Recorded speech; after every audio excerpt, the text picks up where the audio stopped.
Welcome back for another episode of Trucker Talk Radio Behind the Wheelhouse. Today we're joined by Ben Jones, Safety Director at Mass Trucking, where he has helped lead significant improvements in fleet safety performance while achieving historically low insurance loss ratios through driver engagement, program development, and innovation safety strategies. Ben brings a unique perspective to the industry, combining with hands-on transportation, leadership with a passionate for technology and data-driven decision making.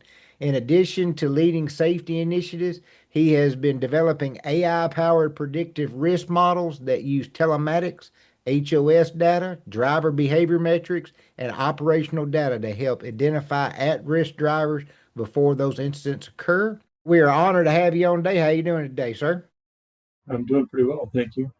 You got a long list of things. I'm surprised you're not more looking like me with no hair if you've been in all those different departments in trucking, because it'll definitely do it to you.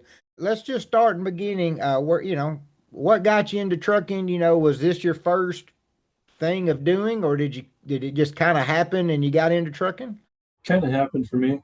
First half of my career was actually engineering and IT, and that's where my education is. And continued on with that. Changed path a couple of times. We got into real estate, my wife and I, in the early 2000s, and around 2008, it was time to start doing something else. Yeah. So I started in trucking as a driver.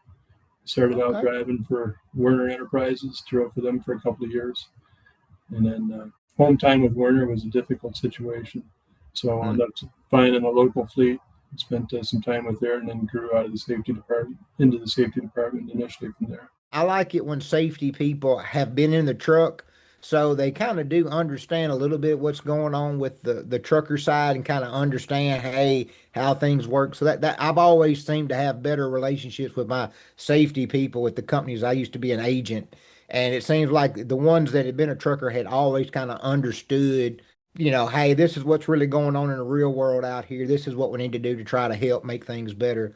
So what brought you to the safety side? What made you want to change being a driver and then kind of go into the safe? What made you want to do that? Good part of it, honestly, it was home time. I was going to figure. Hmm. When even as a driver, when I joined Fleet Rush Trucking in Detroit area, I started out as a local driver, and as a local driver, I packed a 5-day bag. So even as a local driver, I wasn't sure if I was going to be around the rest of the week. So Right. it's just the way driving goes. Yeah. Yeah. And that seems to be changing more and more these days. I've been in it for over 20 years. And it seems like back then everybody was an OTR driver. It's just the way it was, and it was the old cliche, the truck driver hadn't stopped in 4 or 5 days, hadn't had a shower, and now it's went completely the opposite, where everybody wants to be local or semi-regional, and it's hard to find drivers that really stay on the road, really more than a full week. And then when I've been in the recruiting side, and when you start trying to talk to drivers about, hey, staying out, even on operator, staying out 2 weeks or 3 weeks, it's like you said, the Yeah. most dirtiest word in the world, and they just don't want to talk to you anymore. So it's crazy how those things have changed. I want to talk with you on one thing about the safety side. I'd seen on one of your posts, it really stood out to me. You were talking about a friend's father who was killed in a truck accident, and it seems like you asked yourself whether better safety leaderships could have made a difference in that. That's very powerful perspective, and I think about it all the time with safety now, especially with everything that's going on. Now you've got social media that can pick up anything a truck driver does, good or bad. Most time it's bad. They never want to post anything good that a truck driver does. But how does that work with you? Of thinking things like that for the safety. Does that help you take a different approach, or do you kind of go a different path on that? It makes me understand a little bit more of, I guess, the value of my time. If Hmm. the time that I'm spending isn't something that might get that person home, then maybe I should be looking at spending time a little bit differently.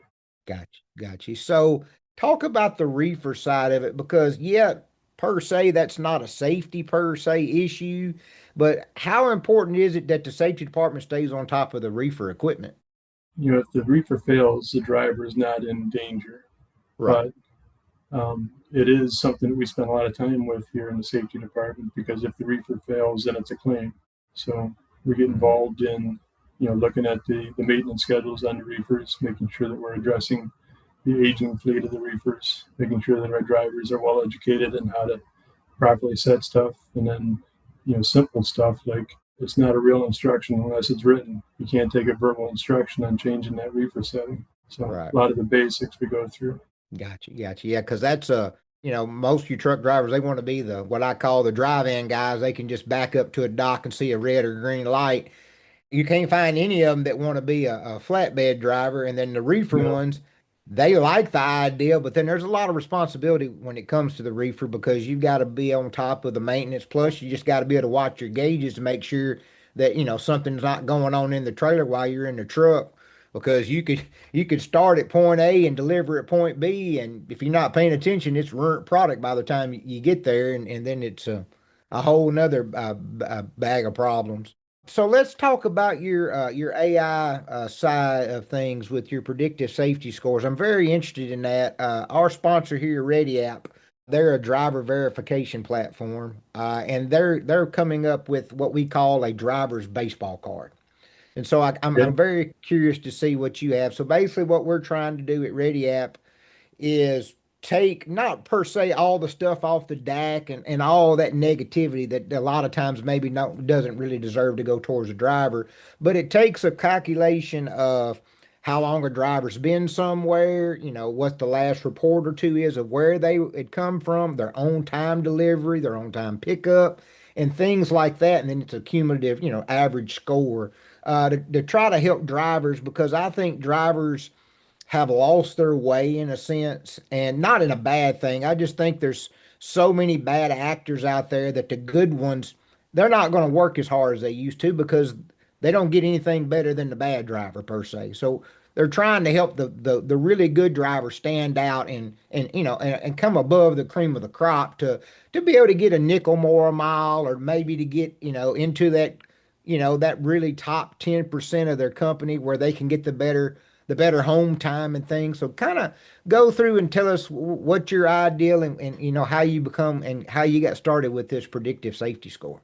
Yeah, there's all kinds of data. It's easy to drown yourself in data here in Oh, this industry. With telematics, we've got multiple telematics in the vehicles. So there's a lot of stuff you can look at, but looking at a lot of that data, I started to look at the correlations between the data. And one of the big correlations that caught me early on was a relationship between a high or bad um, score as far as your driving habits go.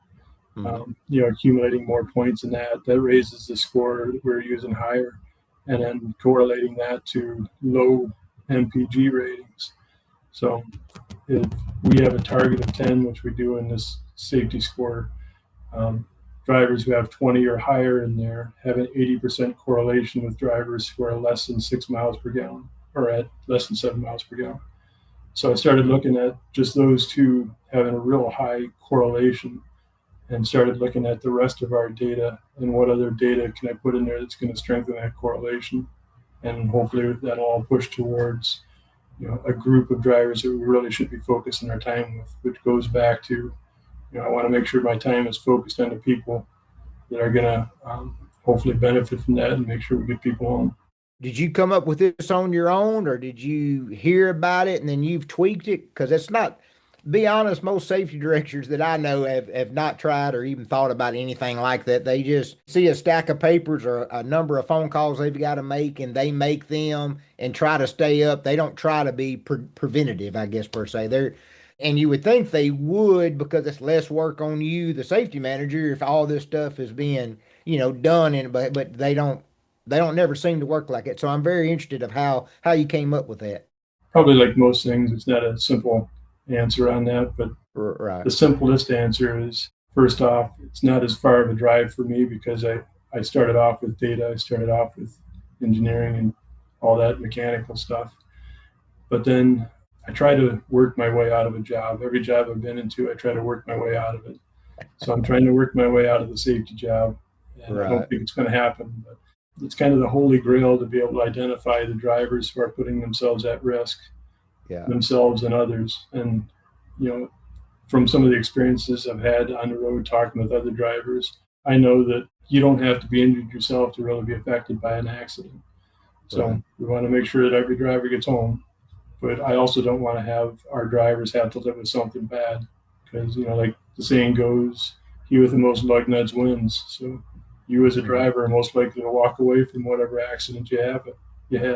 You was talking about, how you could identify these drivers and with the metrics and everything. So, can you go into maybe a little bit more detail of how you look at that data or what certain data you really look at that, because I'm really curious and intrigued about, your future incident, how you look at them and go, okay, these drivers, are more perceptive. Because I mean, me just thinking common sense wise, yeah, if you look and you have somebody who speeds 15 miles an hour so many times in a day, yeah, I know they're, a more of a risk, or maybe somebody that's always running late, so they're pushing it as fast as they can to make up time all the time.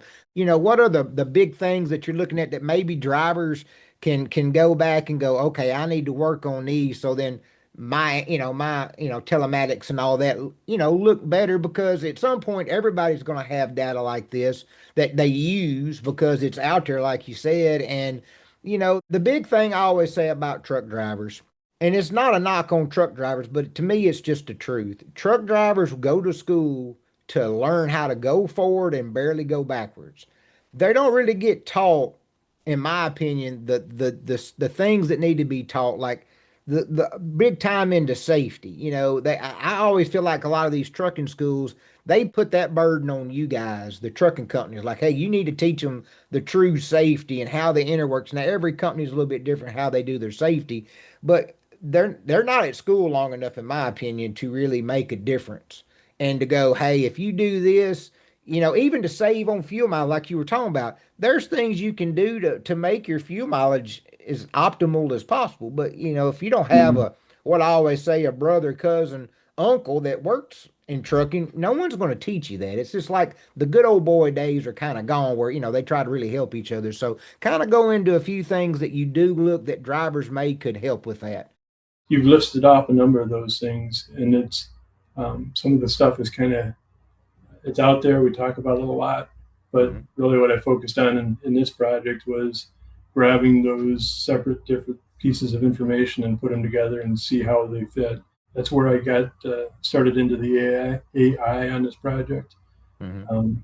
I used AI to actually write the programming for the different modules as I saw them, and Right. then also to help on the weighting of those because there is a big formula that goes into this, and we Mhm. weight um, put a different weight on numbers of heartbreaking events and the numbers of post following events and all those separate data points we put together. We try to put an appropriate weight on them, and then depending on those weight values and how often they happen per 1,000 miles, pushes that person up into the list.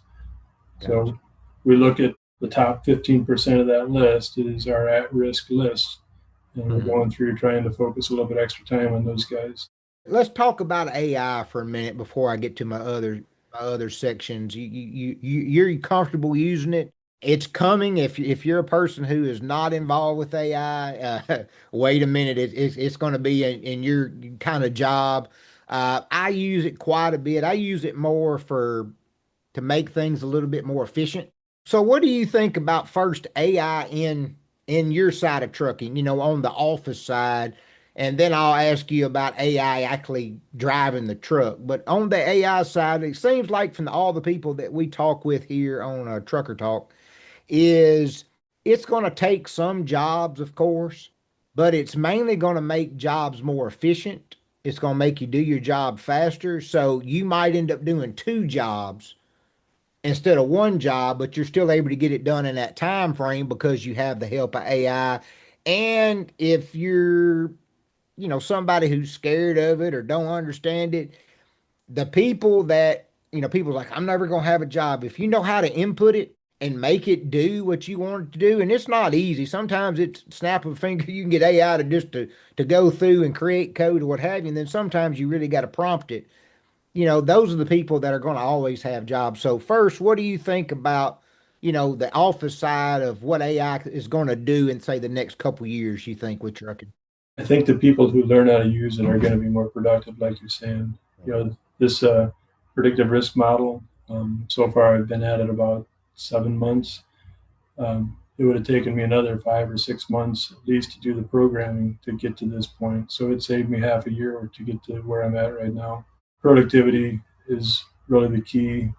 One of the things that I'm working on as far as the project here goes is because the questions you ask are really important to the output you're going to expect or that you want. You got to ask the right questions of AI, otherwise you're going to get something that makes no sense.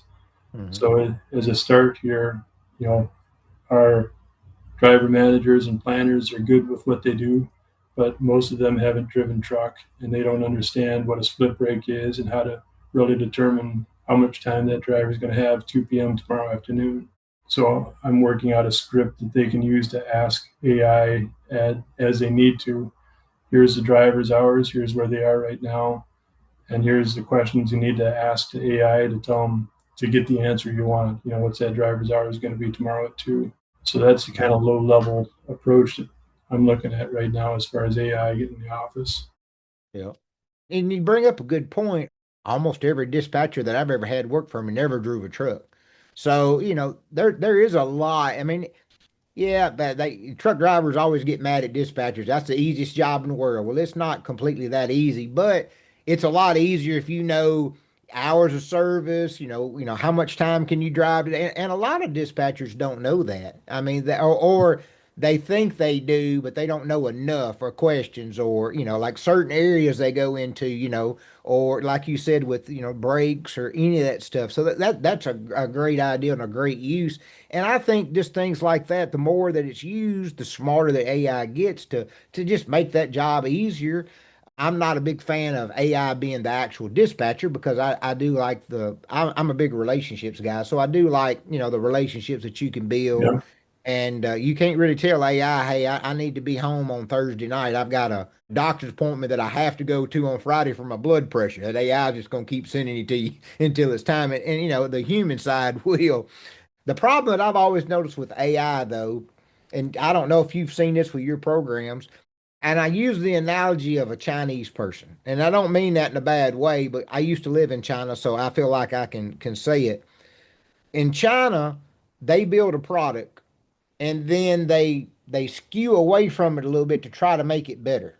Well, that's why we've always had quality control issues from our products from China to America because there's not an American watching the product to see if it stays the same. And because the Chinese, if they can save a nickel or a penny, that adds up huge over there. So if they can cut a corner here or there, then that product moves a little bit to the right. And I've noticed that with AI a little bit where I can prompt it to do the same thing hundreds of times, and then it's like it gets smarter about the program, and then it wants to shift what I'm wanting it to do just a little bit. And which a little bit's not bad, but a little bit and then a little bit and a little bit. Now I'm way away away. Have you seen that? Or maybe I'm not prompting it right. I could be doing something wrong because I'm not a computer person by any means. But have you seen that, or is that something common? Yeah, a couple things on that. Number one, I've been spending a bit of time working with Grok, Hmm. and even over the last 6 months, I've noticed Grok developing. So even though you're feeding the same information from your end, he's had a billion conversations with people all over the world on that topic. Hmm. So that tool is growing also. So the same questions aren't going to necessarily yield the same response at this point. Right. But I had another conversation here recently with somebody else, similar experience with AI. They're delving into it in their company, and they're Hmm. looking at it. It's a brokerage, I think that company was. So he's got the option to hire somebody, lower level and do a lot of the processing on the documents, the claims and such. Or you can have AI do that. And this is going back to what you're talking about with having AI do dispatch. But what he's discovering is that if he's going to have AI do that lower level stuff, kind of like we have right now, he's got to have somebody with 5 or 6 years overseeing that so that they can spot the data faults. So it's still got to have somebody there who really has experience and knows what they're doing to Right. oversee that AA project. I can easily see that makes sense. So now let's turn it into the truck side because we have this conversation almost with every guest. Is AI driving the truck? Is there still going to be a driver in the truck? Now, I don't know if you've seen the companies that's got the sled. I call it a sled. It's just basically an L. It's just a trailer going. It's not even a truck anymore. Because if you're not going to have a driver, there's no need of having a cab, right? I mean, that's Right. just wasted weight. You could have a little bit more product or just let better fuel mileage. So where do you see AI? Do you think it completely at some point takes drivers out, or do you? Yeah, I mean, I know it won't for flatbed, and I don't see how you could for reefer even. I mean, that reefer goes bad, you got to have. I mean, I guess you could have somebody, the monitor say, "Hey, send somebody Yeah. out right now." Yeah. But Lord of mercy, you've been in it long enough. You can't just make a phone call and have a service person right out there. I mean, it's you've just about got to have a jack of all trades that can try to get that thing back running. That's kind of like what I've always said about truck drivers is they're a jack of all trades. They can, they're shade tree mechanics. They can hot wire something up or bungee Mm. cord this to do that because you got to sometimes because you can call your service provider and according to where you at, I mean, you could be sitting an hour or two or longer. And I don't think that's good for a reefer. So where do you really see AI on that part of the industry? I've given this a little bit of thought, but I see the middle mile disappearing for drivers first, then the first mile, last mile. Um, I'm not sure if that's going to go completely AI robotic or if it's going to go first off to remote kind of drone operation where you've got somebody in Nebraska driving the truck into the dock or whatever. The thing that I don't see much talk about it, and maybe it's because other people are smarter at this than I am, but I think the way Tesla is introducing their robots, $30,000 for a robot, that robot can climb in and out of the cab. It can open the trailer doors. It can couple and decouple. So that seems like that's probably the most cost effective midterm solution for a lot of this stuff. And I Yeah. could see that taking over a lot of the stuff, a lot of the productivity in the next 5 years or whatever. Everybody seems to agree that the middle longer haul stuff is going to Yeah. kind of go away, and I agree. I think the short and the to and from pickup part will be more probably drivers. I even think they may try to come out with a larger type box truck to try to get away of the bigger semi in the cities and stuff, but have something a little bit bigger that can get in and out a little bit better, but can still haul enough weight to make it worth the size difference. I could even see that. Now you bringing up the robot part, that's the first that I've had somebody bring it up. So that's very interesting because that's what I think a lot of truck drivers try to hold their hat in the ring kind of per se is like, well, hey, that it needs to be backed up. I can sit in there and because there is a scenario of the airplane can land itself and can fly, but they got to have a pilot in it. So do you have a driver in there just for backup deliveries, unloading or whatever plus of an issue? Or does it go fully autonomous? I mean, you see it out there. I mean, they're doing a good job with what they're doing now. I do feel like the first fatality accident they have, and that's going to happen. I mean, that's an inevitable. I mean, it's even if it's not that the computer's fault, they're going to be in a fatality wreck at some point. I mean, that's just the law of averages. That I wonder what happens, when that point happens, and then I also wonder what happens like with the generation truck they're making right now. They've been working on it for years. They've got all these cameras all over it, and now they're coming out with this sled. I can't remember the name of the company, but it's just a sled. So does technology go so fast that it maybe slows it down getting to the product? Because you got all these people spending this money, and it's going to be obsolete before it ever hits the road good. And I guess that's how technology is. But I do like your perspective on robots. I've not heard about that, but that's a very good point because if it can do that, then unfortunately, you don't need a driver. And for 30,000 a year, and a little bit of maintenance and things of that nature, and two, The robot's going to run however much you want it to. It's not going to need to be home every weekend. So I hate that for the truck drivers, but I see your point, and maybe that'll make some truck drivers want to, stay out and work and actually be a real truck driver instead of, I call them delivery drivers. They used to get so mad at me, they'll call, I want to be home every day. Well, we're not UPS. We don't deliver. We're truck drivers. We run freight. It's hard to make a living, especially for a truck driver to be home every day, especially on the owner operator Yeah. side. Before I get into the next thing, I wanted to ask you, and it's partially AI, I guess, per se, but could you talk to the drivers out there? One of the major issues that I had over the years recruiting, drivers were very scared of the camera. And I'm Mm. not talking about the inside camera. I mean, that's up for debate if companies want to have that. If you're a company driver, they want to put a camera inside, it's their truck. You need to abide by the rules. If you're an owner operator, I get it. You don't want one inside, but regardless, the out-facing camera to me is one of the most important tools on a truck. Not for the driver itself doing something wrong, it's the idiots that they're sharing the road with. One thing that I've even noticed, and I have a 17-year-old, and I've kind of taught her, the respect of truck drivers because we've been around it, and she's been around it for so long. They don't get much slack from any sharing the road with. They're all very rude. They cut them off. They get in front of them. They don't understand that they can't stop as fast and all of that. And I always would tell drivers, it's for your safety. It's to help the insurance price come down. But could you talk as a safety side why that is as important as it is for them as much as it is for the company?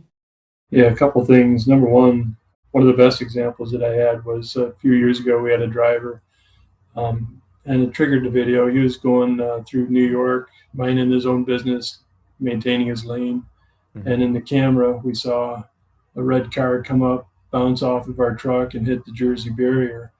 Wasn't no injuries. It wasn't that kind of an accident. But our driver behind the camera, it shows he immediately gets off to the shoulder, and he got out and he checked on the person. So of course, we got a letter from the attorney thanking us for our participation, right?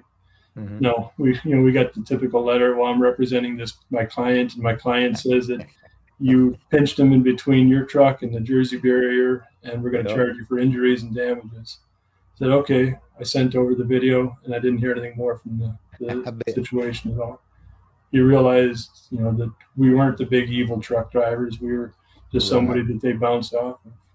The other thing that I try to make use of the cameras for is having been a driver. I know that there's a million safe decisions you're going to make that nobody else will know about.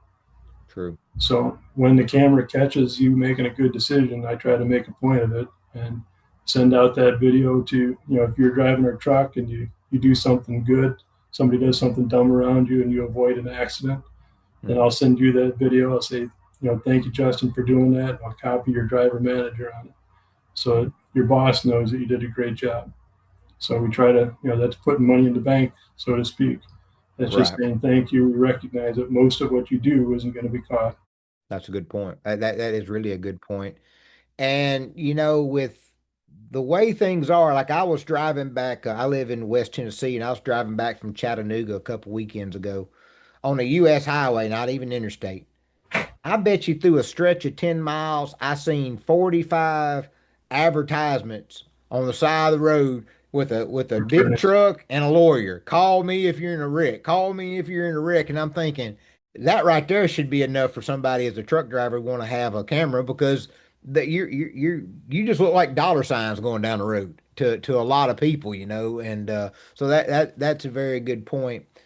Talk about the ELDs and telematics and stuff. I've seen some articles to where, they're trying to do away with, go back to paper or, change their hours up.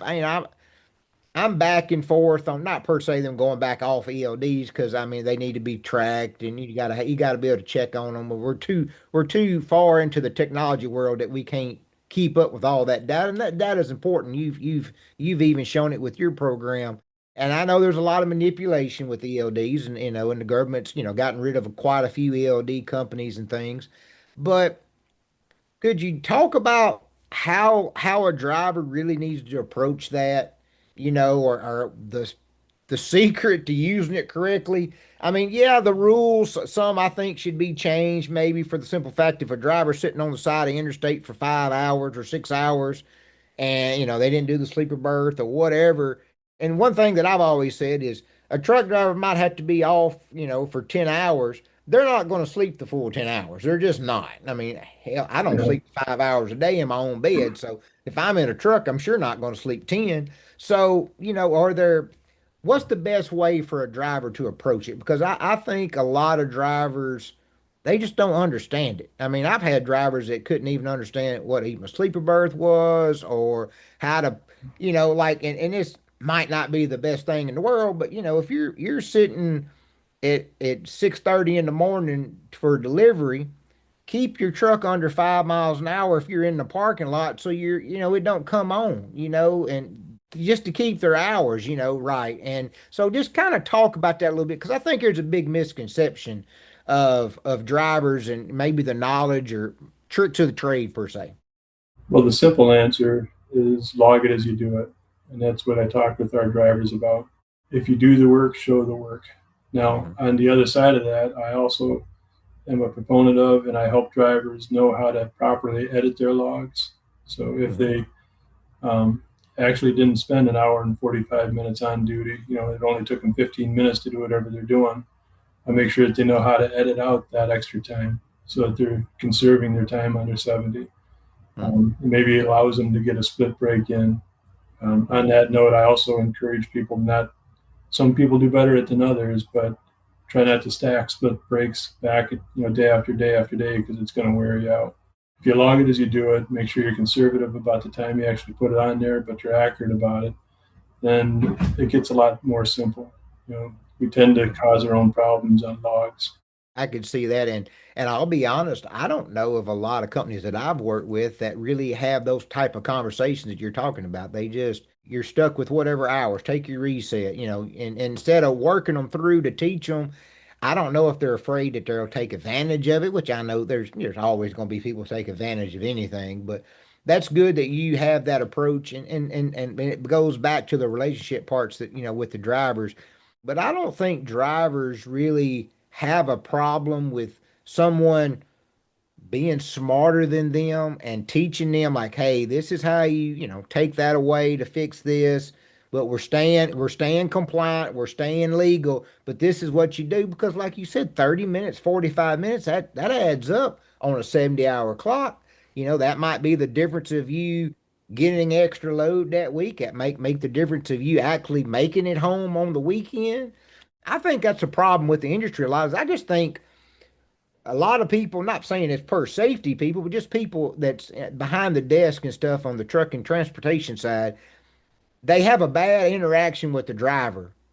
Mm-hmm. Driver gets ticked off or upset because they look like they're being, put to the side or being chastised, but they're really not. And then people kind of just the office people kind of just shut out and don't and can't reset and go to the next person to talk next week. They just think they're going to get lashed out again. Because I think if you do the things that you're doing, that because the biggest thing we talk about on here besides fraud, which we're fixing to talk about, is retention, is the drivers just leaving. So I think if you have more of a personal touch and respect. I give you respect, you give me respect back. I think that helps retention probably as much as about anything other than, dollars in the pocket probably. Well, it's funny you mentioned retention because that's what I had in mind as you're starting to ask the question. No. A couple Yeah. things on that.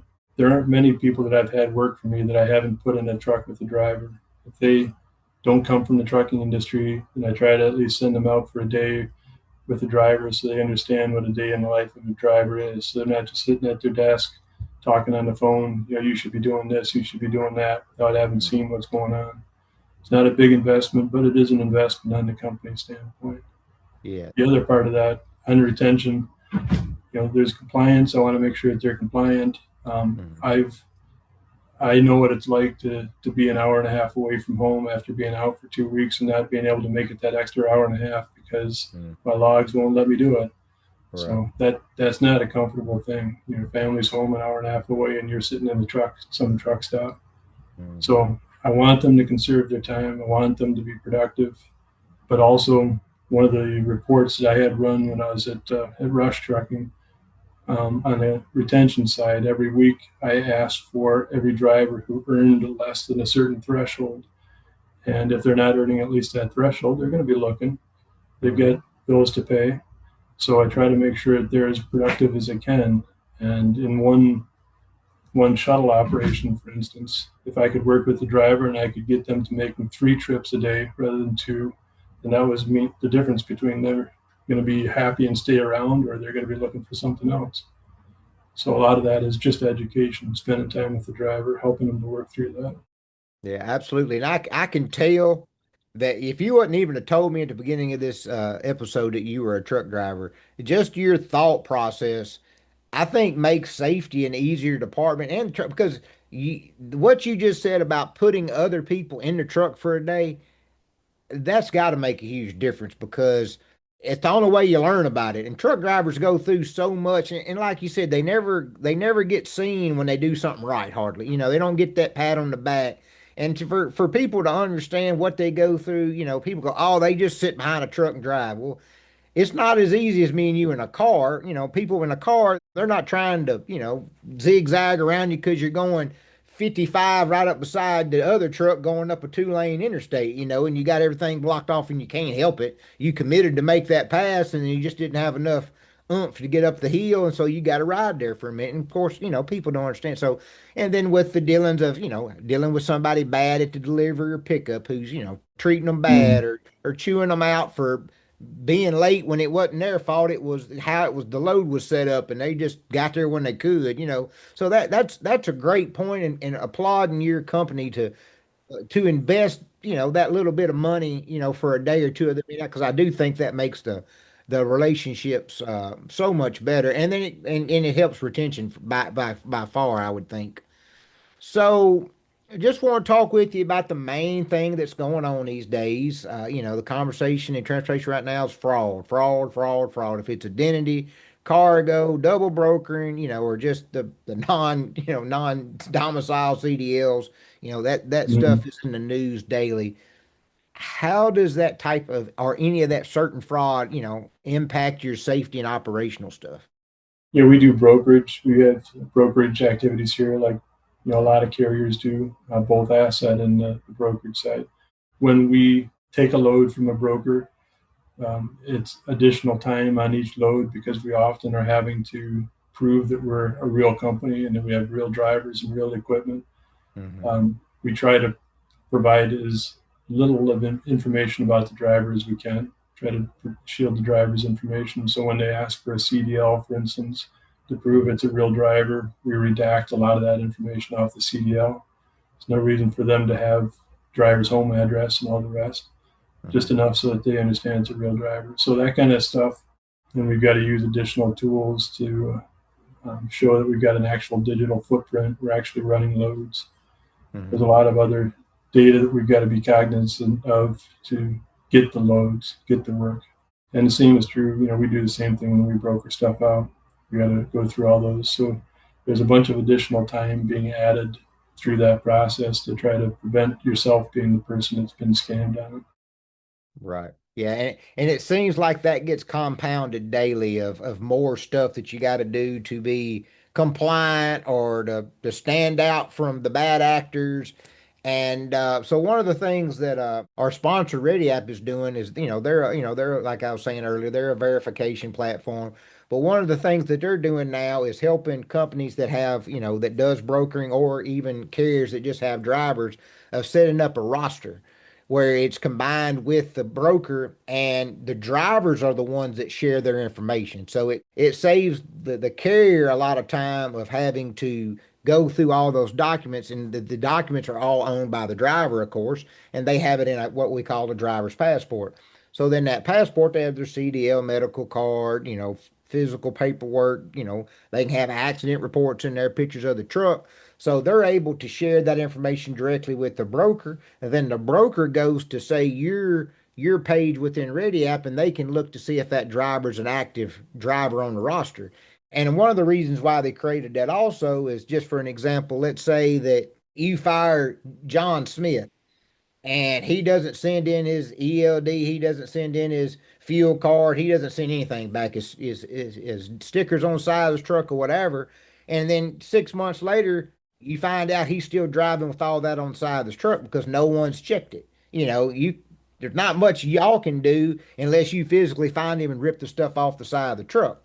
And it happens all the time. This way, if they call in trying to book a load, they'll go and see, well, hey, he doesn't work for them. And then it kind of cuts it off because there's so many ways and fraud. And we always say on here all the time, the people doing the fraud, they're pretty smart people. And they're Mhm. usually a step ahead of all the new stuff that we're trying to implement because that's all they do. So do you see a place where all this identity stuff is going to get more tight and more secure and just to make stuff flow because it's just so much of an issue now with with the drivers knowing who's behind the wheel for you, for the carrier, for the broker, for the customer.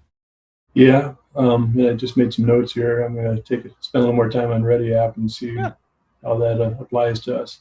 There's sort of a balance, though, in my head as you're talking about this. The ability for us here in the office to say the driver's got this application or got this data that he's going to share and prove himself and us as being real to this broker. That's good. But the other side of it is we try to shield our drivers a little bit from those brokers because a lot of brokers are just going to be ruthless with contacting drivers. right. I haven't talked to you in 33 minutes. Are you still on your way to the delivery? Or And the typical one, and we all know who this is. They'll call you, give them the information. 7 minutes later, we're calling on such and such. Like if you would put the dang information in your notes, you would know that we just spoke to you 7 minutes ago. That drives yeah. me crazy. When I used to dispatch, it was endless. So we'd like to, keep that in mind. We try to put a buffer between that brokerage and our drivers. So somewhere in there is the right answer, and we're still figuring that out. Well, even to go a step further, because we're on here, I'll go ahead and explain it. So basically, what Ready App is trying to do is make it all communicate through the app. The driver can be tracked while on the website, so the broker can just go there and look. Should never have to call anybody unless maybe the truck's been Yeah, sitting for 30 minutes or whatever. Then that's one, if the truck's sitting for an hour and you know that his clock's still got hours, then that's a reason to call to see, hey, are you broke down or are you at the gas, you're at Love's trying to get, because that's what I try to tell people all the time. If a truck driver needs to go to Love's during the shift, that's a 45 minute to an hour ordeal. You can't just pull in like we do in our car, get out, you know, maybe get a little fuel or go in and use the restroom, get some snacks and get back in the car. It's not like that. It's a 45 minute to an hour ordeal just to turn in there, find a parking, get in, get out, get back going. So yeah, definitely maybe that's something we can, talk about. You can take some notes and I can get you in touch with somebody. It might be something that's very good because I do think the trucking industry is so fragmented, right? You've got brokers over here, you got customers, you got carriers, you got drivers, you got owner operators, and there's not really a good system that marriages them all together that you can flow through. And I've always said if the drivers can be, because I'm a driver first mentality. You probably get that from talking with me, but I always feel like if you can bring drivers closer to the table, because without a driver right now anyway, trucking don't work.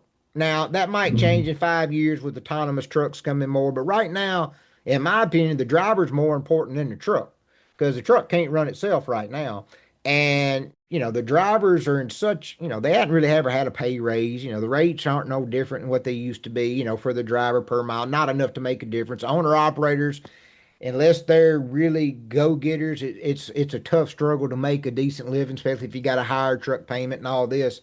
So, I always feel like if you can bring the drivers a little bit closer to the conversations, not per se dealing with the brokers on the direct, I'm just saying to the main table and make them feel Mhm. like they're an even, they're just as important as a broker carrier or the freight itself, that it would maybe make freight, I won't call it fun. I don't know if freight's ever fun, but more enjoyable for them to then you get a better attitude driver. The drivers feel respected. They'll go that extra mile for you because that's one thing that, we was talking about earlier. about AI being a dispatcher. And AI is never going to get a truck driver to go that extra little bit for them. Like, hey, can you go inside there and smooth this over, or see if you Right. can, that ain't never going to happen because you can barely get them to do it for a human. Where do you see with everything that and see just with the safety side of the future of transportation? Is it going to be more ran by AI and computers, you think, to where it's kind of doing your program on a bigger scale and then like sends messages out to drivers? Or do you still think that there'll be a place for human interaction and a human overseer, kind of like? I guess short term, it's going to be a supplement to the human um, component of it. Midterm, we've got to have the humans in the loop overseeing stuff, making sure that AI isn't hallucinating and coming up with weird answers. Longer term, I could see AI potentially replacing me as well as the drivers. So, I see us on that path, and that just means that I've got to be better at asking the right questions to guide the technology. Let me ask you this then. If let's say they take over both, and in a scenario in my head, that sounds like it would really keep things smooth. Do you really think it would? Because we all know trucking is the farthest thing from running smooth. Even when things are good, it don't take but one snap of finger and the whole thing's in a uproar. Well, I mean, I've never had a problem with my computer, right? I've never had my computer not boot up. So what could go wrong with technology? Yeah, the Yeah, internet's for one, yeah. trying to run it. So we're going to need, at least for this foreseeable future, I think we're going to need to have people that can actually be flexible enough mentally and time wise to respond to technology failures. Well, let me ask you this, because one other question just popped in my head. If we have all these trucks, out on the roads with no drivers, I assume each company is going to have somebody monitor them, or maybe a person operates four or five trucks, via the computer screen, and they can switch to that truck if they need to veer it off the road. I would think we have needed a department like, the airlines have, traffic control, Mhm. to kind of, but that to me is a whole nother issue. It's one thing to watch all them airplanes and you can fly them at different altitudes to get them, around each other. But I mean, there's a lot of trucks on the road that are sharing with cars, on the road. That's a whole nother thing. Like they talk about how nervous and how the suicide rate's so bad for air traffic control. I'd hate to know what a tractor trailer control person would have to go through because I mean, there'd be so many dots on these roads that it would be a job that I definitely wouldn't. Do you think something like that would have to come along with it? Because we're gonna still have to have humans overlooking a part of this anyway, I would think. Yeah, I can certainly see that scenario playing out, and as well as me losing any hair that I had by the You can time the come day join ended. our. Yeah, you can I'm part come. of the club. Yeah, That's it. You can come get that club. Well, Ben, we really appreciate you coming on, giving your perspective. I really appreciate talking about the AI. We've not had anybody on your side of the industry really that we've talked about, so that was very intriguing. I appreciate you as a safety manager with the driver's side. I know I've said that once, twice, but I really think it's a great approach, and I appreciate you doing that because truck drivers don't, they don't always get the respect they deserve. And if they have somebody that's done their job, that makes that transition a little bit easier from corporate talking to talk because it always feel like they're talking down to. So, anybody listening, if you're a truck driver, if there's an opportunity that you want to move into, those type of roles, it's a great opportunity. Then you can take your perspective of being a driver and knowing what really goes on out there. And then for companies that are doing what Ben's company's doing at Mast, putting that little, it's not a lot of money, not a lot of effort. I love the ideal of people getting in their truck for a day, just learning the in and outs and the BS that, you have to go through that you can't control. So I appreciate all that. Before we let you go, if you want to give you, where they can reach you or, for any information about Mast, if somebody wants to call in and apply, go ahead and definitely give that information. yeah, we'd be happy to talk to anybody along those lines. At masttruckinginc.com is a good way to go to get some information, massedtruckinginc.com. We do hire experienced drivers, but we've been focusing also on bringing people into the industry. We've got Oh, a nice. CDL school here, so we spend a lot of time going through that, and I spend time with that student group every week, go down and talk about different safety topics, about how the mindset has to be a certain way for you to get through the day, manage your frustrations. And it's different. But if we don't teach them that stuff, then in 6 months, they're going to walk away from a great paying job because they're just going to burn themselves out. So we spend a lot of time up front with people trying to get them into the industry, trying to coach them on what it means to be successful in the industry. And you brought up a good point about maybe that's the way that we help fix the trucking industry because I think the new drivers we bring in, they're kind of like chewed up, spit out by the school so fast, they're not prepared when they get to the jobs that they go to. Maybe if more trucking companies had the schools, y'all are going to put more effort and time in them, of course, because you want to get your return out of them. And if you can teach them the way that you want them and it's the correct way, then you want to keep that person long term. So, maybe that's something that other truck companies should look at to maybe try to help this next generation of truck driver because it's harder to find, right now, in my opinion, trucking's not attractive, as a Mm-hmm. as a career. And we've got to figure out ways because AI might take over 90% of the trucks, but we're still going to have some trucks that's going to have drivers in it. But again, we appreciate you coming on. Before we get off, I want to thank our sponsors for today that makes this possible. This episode was brought to you by Gray Cross. That's graycross.org. Every day, professional drivers make thousands of decisions that help keep our highway safe. Gray Cross exists to support those drivers and their families when life throws them an unexpected challenge. Listen, everybody go check out the platform. I say this every show. Drivers are usually the breadwinner of the household. If they lose their life while out on the road, those families typically don't get another paycheck. And then that family's got to figure out how to survive. Gray Cross will come in.